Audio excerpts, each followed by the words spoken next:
illustrations by Quentin Blake. Mr. Hoppy lived in a small flat high up in a tall concrete building. He lived alone. He had always been a lonely man, and now that he was retired from work, he was more lonely than ever. There were two loves in Mr. Hoppy's life.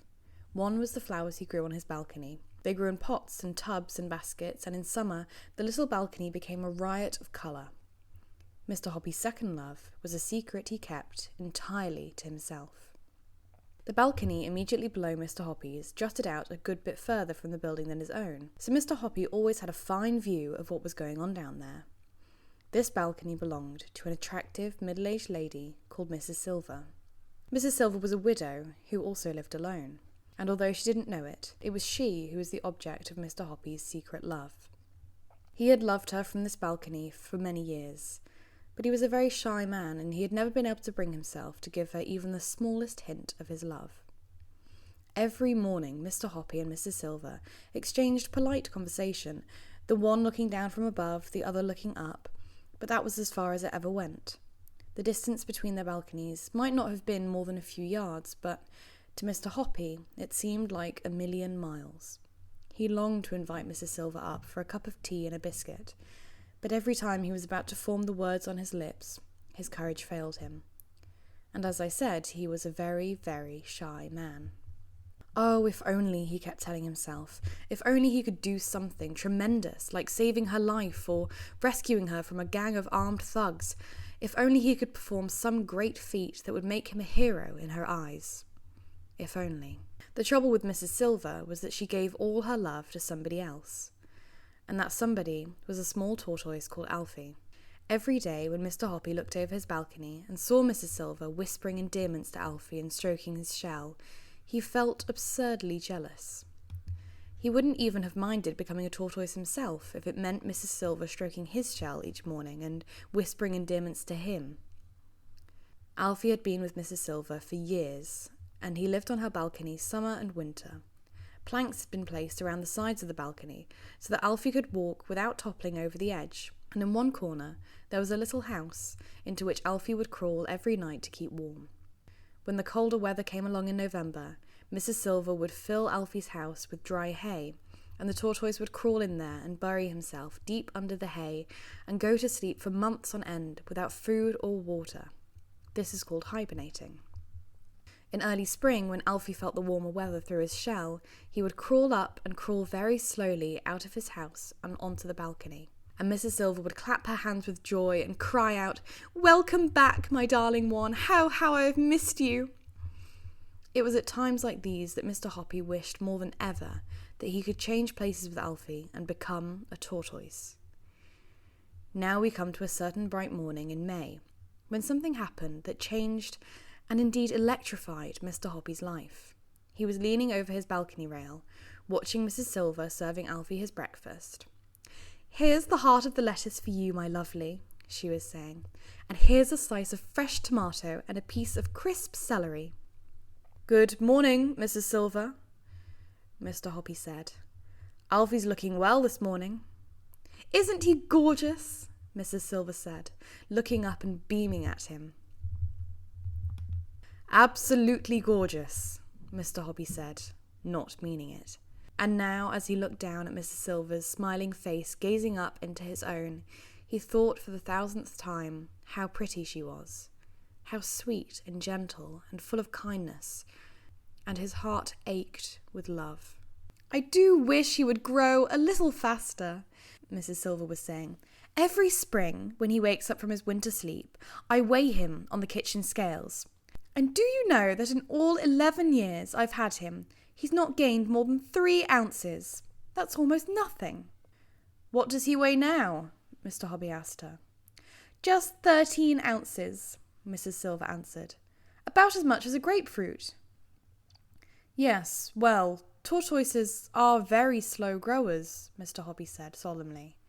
"But they can live for 100 years. "I know that," Mrs. Silver said. "But I do so wish he would grow just a little bit bigger. He's such a tiny wee fellow." "He seems just fine as he is," Mr. Hoppy said. "No, he's not just fine," Mrs. Silver cried. "Try to think how miserable it must make him to feel to be So titchy. Everyone wants to grow up.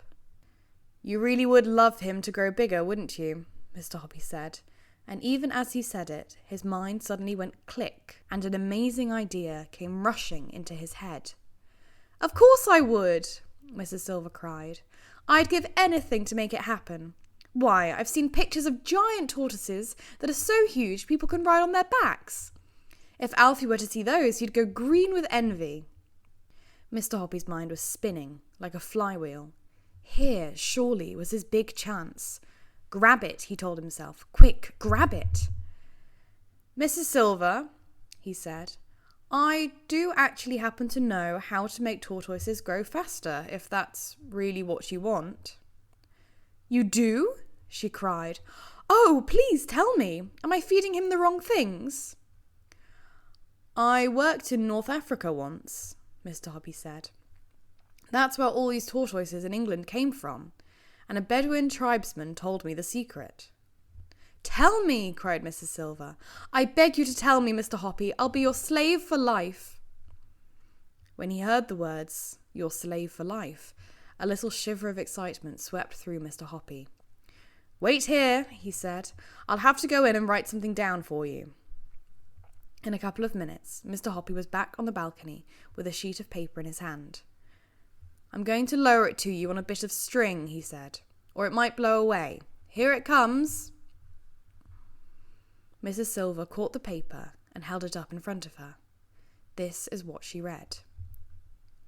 Esio Trot, Teg Regib, Emok no, Esio Trot, Walk Poo, Fup Poo, Toos Poo, Nerps Poo, Wold Poo, Loops Poo, Egrog, Elzug, Foots, Plug, Tup no Taff, Esio Trot, Tup no Taff, Teg no, Elbok Doof.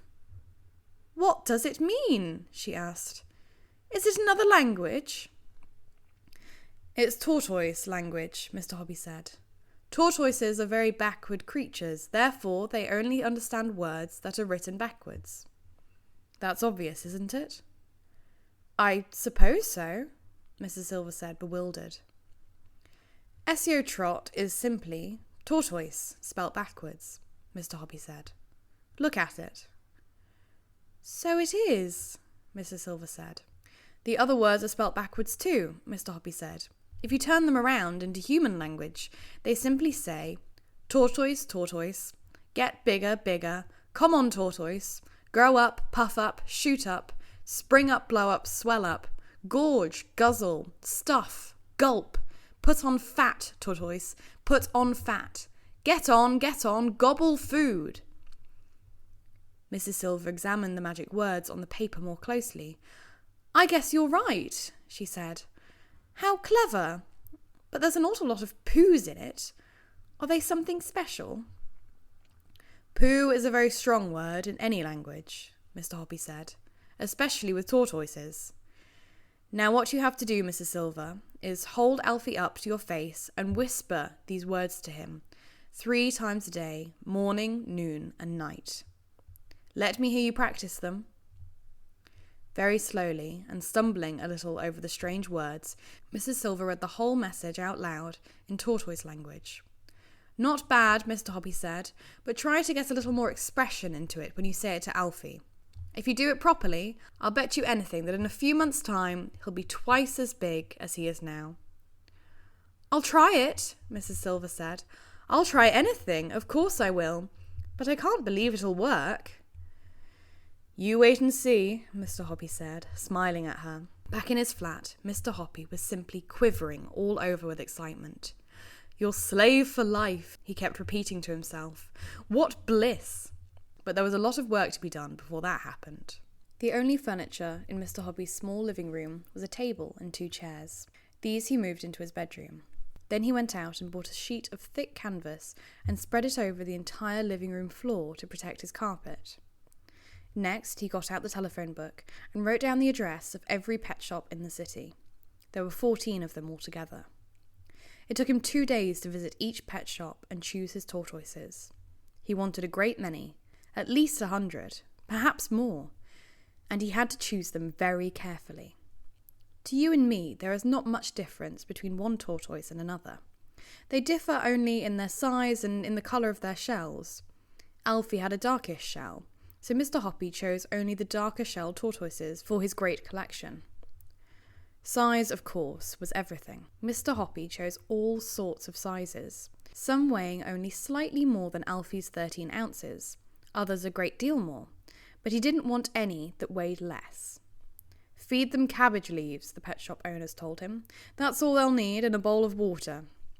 When he had finished, Mr. Hoppy, in his enthusiasm, had bought no less than 140 tortoises, and he carried them home in baskets, 10 or 15 at a time. He had to make a lot of trips, and he was quite exhausted at the end of it all.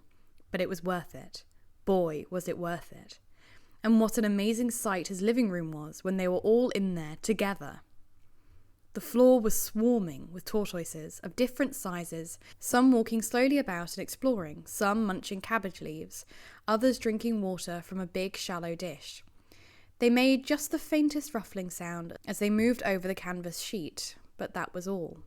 Mr. Hoppy had to pick his way carefully on his toes between this moving sea of brown shells whenever he walked across the room. But enough of that. He must get on with the job. Before he retired, Mr. Hoppy had been a mechanic in a bus garage, and now he went back to his old place of work and asked his mates if he might use his old bench for an hour or two.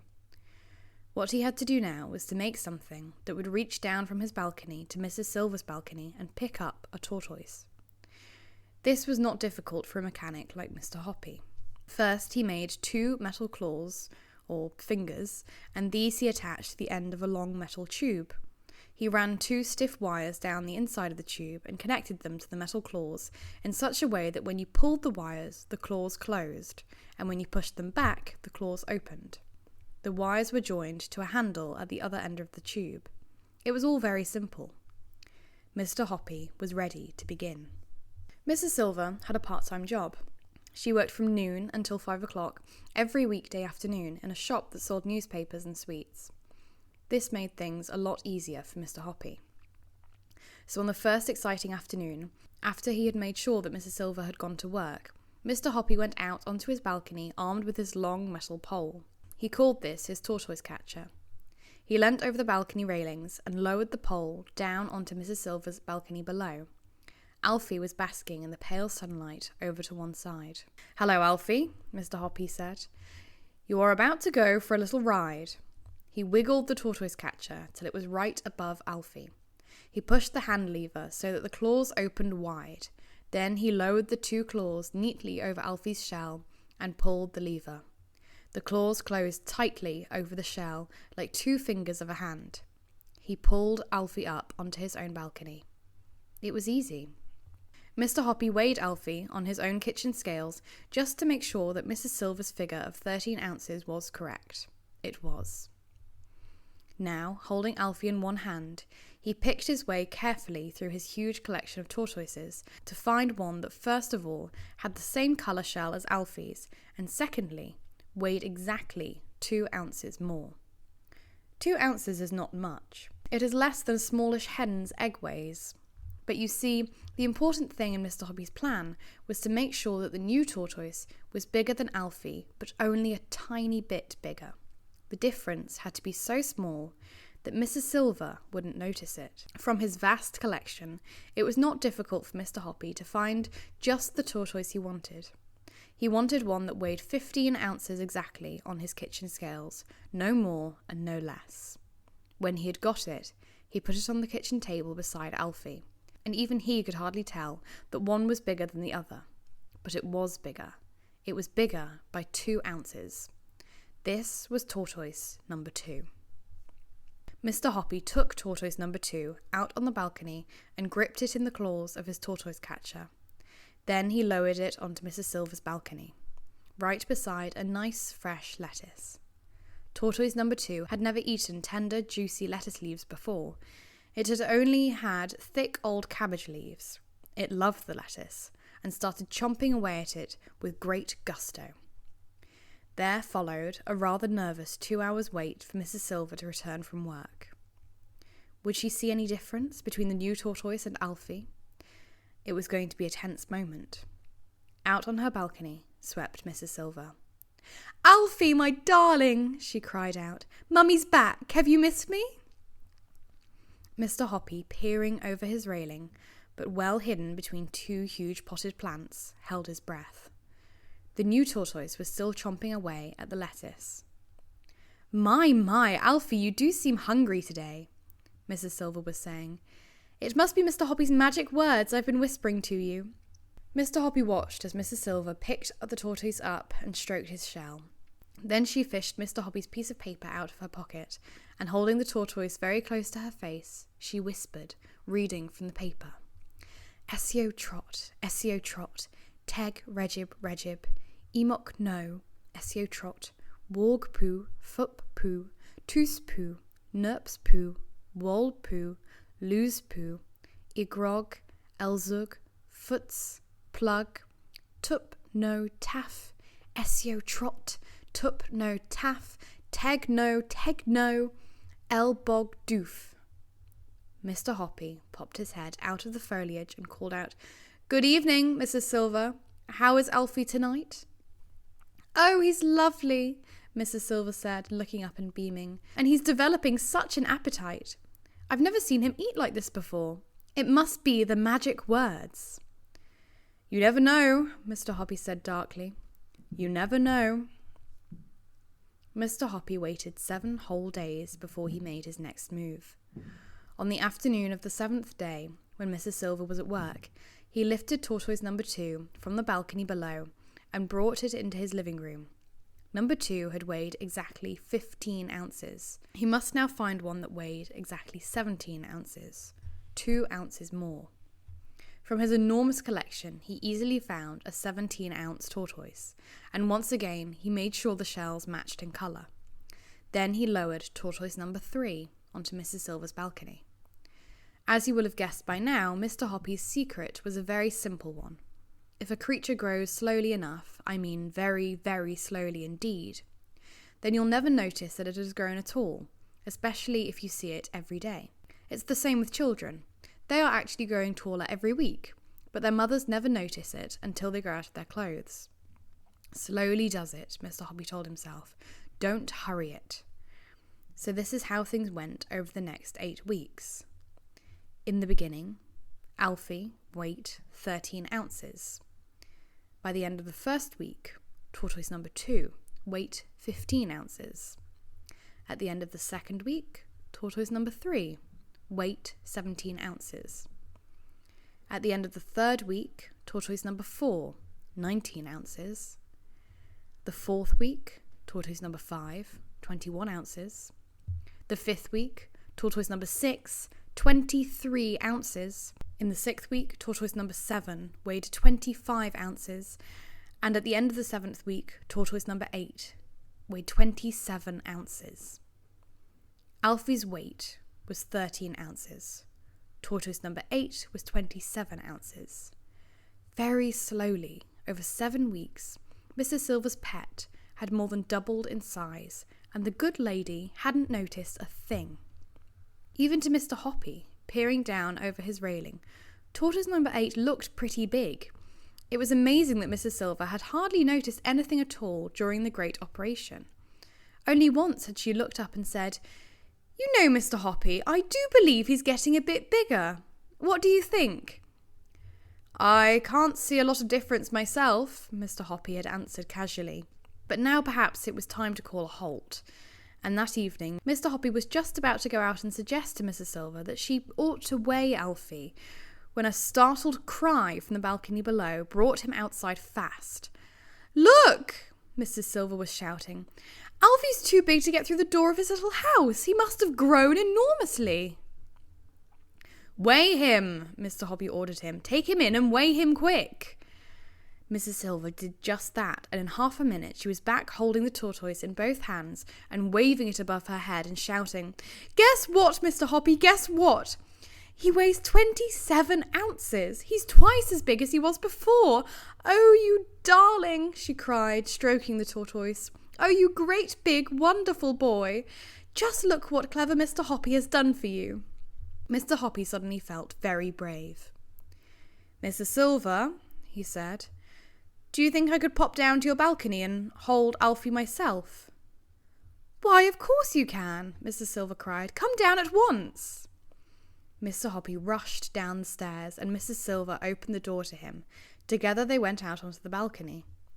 "Just look at him," Mrs. Silver said proudly. "Isn't he grand?" "He's a big, good-sized tortoise now," Mr. Hoppy said. "And you did it," Mrs. Silver cried. "You're a miracle man, you are indeed." "What am I going to do about his house?" Mrs. Silver said. "He must have a house to go into at night, but now he can't get through the door." They were standing on the balcony, looking at the tortoise, who was trying to push his way into his house, but he was too big. "I shall have to enlarge the door," Mrs. Silver said. "Don't do that," Mr. Hoppy said. "You mustn't go chopping up such a pretty little house. After all, he only needs to be just a tiny bit smaller and he could get in easily." "How can he possibly get smaller?" Mrs. Silver asked. "That's simple," Mr. Hoppy said. "Change the magic words. Instead of telling him to get bigger and bigger, tell him to get a bit smaller. But in tortoise language, of course." "Will that work?" "Of course it will. Tell me exactly what I have to say, Mr. Hoppy." Mr. Hoppy got out a piece of paper and a pencil and wrote, "Esio Trot, Esio Trot, Teg a tib relams, a tib relams." "That'll do it, Mrs. Silver," he said, handing her the paper. "I don't mind trying it," Mrs. Silver said. "But look here, I wouldn't want him to get titchy small all over again, Mr. Hoppy." "He won't, dear lady, he won't," Mr. Hoppy said. "Say it only tonight and tomorrow morning, and then see what happens. We might be lucky." "If it works," Mrs. Silver said, touching him softly on the arm, "then you are the cleverest man alive." The next morning, as soon as Mrs. Silver had gone to work, Mr. Hoppy lifted the tortoise up from her balcony and carried it inside. All he had to do now was to find one that was a shade smaller, so that it would just go through the door of the little house. He chose one and lowered it down with his tortoise catcher. Then, still gripping the tortoise, he tested it to see if it would go through the door. It wouldn't. He chose another. Again, he tested it. This one went through nicely. Good. He placed the tortoise in the middle of the balcony beside a nice piece of lettuce and went inside to await Mrs. Silver's homecoming. That evening, Mr. Hoppy was watering his plants on the balcony when suddenly he heard Mrs. Silver's shouts from below, shrill with excitement. "Mr. Hoppy! Mr. Hoppy! Where are you?" she was shouting. "Just look at this!" Mr. Hoppy popped his head over the railing and said, "What's happening?" "Oh, Mr. Hoppy, it's worked!" she was crying. "Your magic words have worked again on Alfie. He can now get through the door of his little house. It's a miracle!" "Can I come down and have a look?" Mr. Hoppy shouted back. "Come down at once, my dear man," Mrs. Silver answered. "Come down and see the wonders you have worked upon my darling Alfie." Mr. Hoppy turned and ran from the balcony into the living room, jumping on tiptoe like a ballet dancer between the sea of tortoises that covered the floor. He flung open his front door and flew down the stairs, 2 at a time, with the love songs of 1,000 cupids ringing in his ears. "This is it," he whispered to himself under his breath. "The greatest moment of my life is coming up now. I mustn't bish it. I mustn't bosh it. I must keep very, very calm." When he was 3/4 of the way down the stairs, he caught sight of Mrs. Silver already standing at the open door, waiting to welcome him, with a huge smile on her face. She flung her arms out and cried, "You really are the most wonderful man I've ever met. You can do anything. Come in at once and let me make you a cup of tea. That's the very least you deserve." Seated in a comfortable armchair in Mrs. Silver's parlour, sipping his tea, Mr. Hoppy was all of a twitter. He looked at the lovely lady sitting opposite him and smiled at her. She smiled right back at him. That smile of hers, so warm and friendly, suddenly gave him the courage he needed, and he said, "Mrs. Silver, please will you marry me?"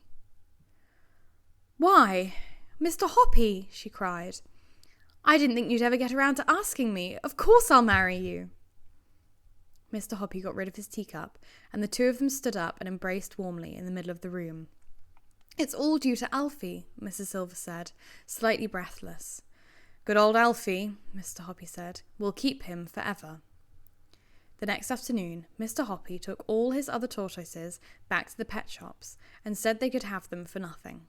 Then he cleaned up his living room, leaving not a leaf of cabbage nor a trace of tortoise. A few weeks later, Mrs. Silver became Mrs. Hoppy, and the two of them lived very happily ever after. P.S.